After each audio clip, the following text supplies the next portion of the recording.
All right, so what's going on, guys? So listen, I want to make this very quick. It's going to be like under 10 minutes. I swear to God, it might even be 5 minutes. All right. And believe it or not, just before this, I tried this. So if you saw this, you know what I'm talking about. So I'm gonna do a pre-record real quick and just throw it up for you, so you guys can check it out later, whenever you find it. There seems to be a perplexity, right? I threw up a post today, and there seems to be a perplexity that I have, that there seems to be a lot of people out here mentally unstable, attacking people, and somehow or another just happen to be homeless. And so, with that being said, last night I did a 3.5 hour live, and when I was talking in that live, I heard towards the bitter end of that live. You guys heard me. Then today, we have a woman by the name of Kim Glass. She's a black woman, former silver medal winner in the Olympics, and she was attacked. And the way she was attacked by a man who initially was just walking around their car, or how she details it, and later on, somehow or another, from across the street, had been able to throw a steel pipe, a bolt, still haven't figured it out yet, into her eye. And before it hit her eye, it had nudged literally across her nose. So you can see the imprint where it hit her nose, and then her eye is just like, it's purple, it's huge. And she had stitches put in. She's going to retain her eyesight. Thank God for that. But this is an Olympian, you know? And so the reason I'm saying that is not to put you more in fear. I don't want to do that. That's the way of slave masters all around the world. To be quite honest with you. Doesn't matter what denomination, what culture they're indenturing at the moment either. Oh God, believe that. It brought me up to a better question.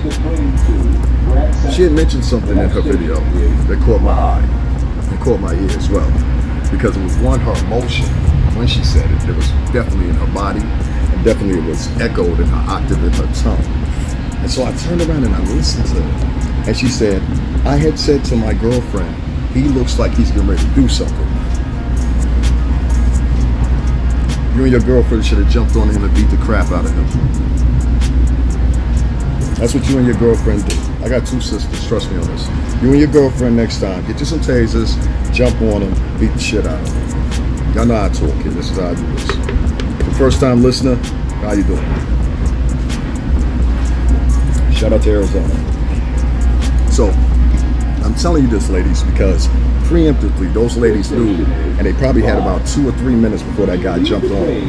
If y'all see these wackos pick up something, girls, a rock, a brick, or whatever the case is, and bash one of these wackos in the head with it, because they're not going to hesitate or be hesitant towards you. That's what I would tell any of you young ladies, if you're my sisters, nieces, whatever. I will say this, ending this. At the same time, ladies, you got to tone down the passive-aggressive tones. Because another thing that stuck out in that whole conversation was the lady said they held this jerk down until the police got there. Like I say, sometimes it's just good goddamn police work. Sometimes it's just good goddamn police work. I've said that with cops on camera now, as many of y'all know here.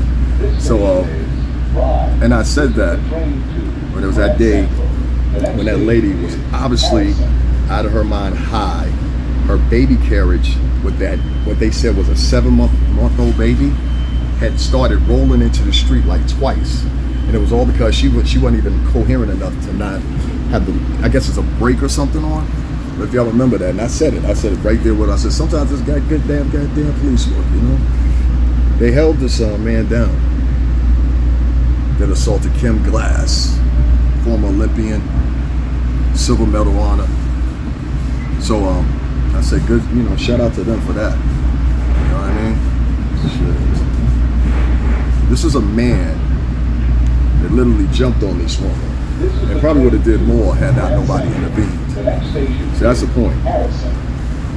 Ladies, when you have these passive-aggressive attitudes and you have these obnoxious approaches to life and you assume that everybody is like the person you grew up next door, you also have to consider in the faction of this. What if I didn't grow up next door in a neighborhood like yours? Now that is the paramount of the equation in the theory of what you call life. Our lifetime's experiences, or sum total of our life's experiences, are based on how we vision the world and how we operate. It is pristine to keep the attention of your men, no matter what culture you're in. No matter what culture you're in. And I'm not just talking about in the sense of fighters, warriors. I'm not talking about that. Hunter-gatherer, builder, etc., etc., etc. You know how to start a fire? I asked that question last night. I said, how many of you guys in here know how to start a fire? Not many did. Black, white, Spanish, whatever. You know what I mean? Well, we at the crest of like 10K plus, you know? So I'm not just talking to a few people. Let me say this to you guys, and I'll end with this. Ladies, you are entering into a new paradigm of life, where if you keep separating yourself, the further and the further and further away from good men. I'm not talking about old men. All men ain't good. I know some freaking jerks. Trust me. Grew up with them. And I'm talking about they wasn't rough drug dealers, anything like that. This is Shoreline, Connecticut, suburbs. You know what I mean? So I say this to you. If you find somehow or another, right, in your precious little hearts here, to be considerate enough to start acknowledging, not being presumptuous, not being obnoxious, or whatever, because I go through that shit every day, and as many of y'all know, I spent 17 years in the music industry. I don't tout that, other people tout it for me, you know, so I don't have to make up anything or exaggerate anything, you know, and I have a film, video, and everything else to prove it, as y'all see all the time. I go to the locations to prove it all the time. So, and I see our ladies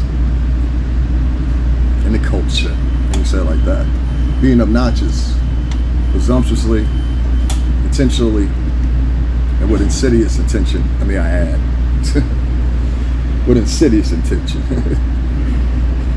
It comes to come clear that you have some type of resentment. And that resentment shouldn't be pointed towards me because, like I said, I didn't grow up in your neighborhood.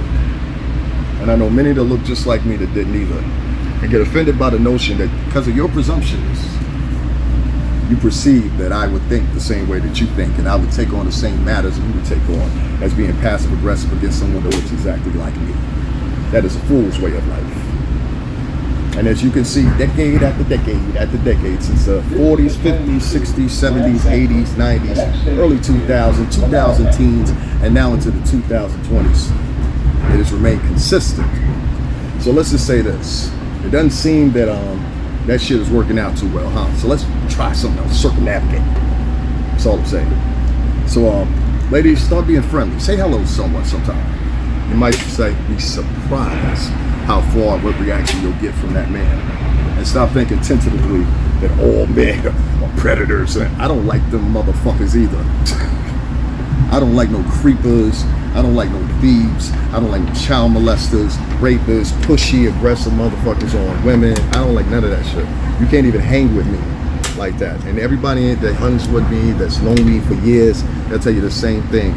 We beating up people for smacking your girl in front of us. You know what I mean? So it is what it is.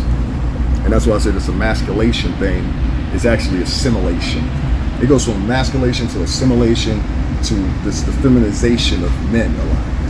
And if you got a whole bunch of, and I'm not poking fun at the LGBT community in any way or anything like that, but if you got a whole bunch of feminine men, who's gonna fight your wars? It doesn't matter if the guys are big, small, tall, wide, whatever, all rankings, all branches of the military.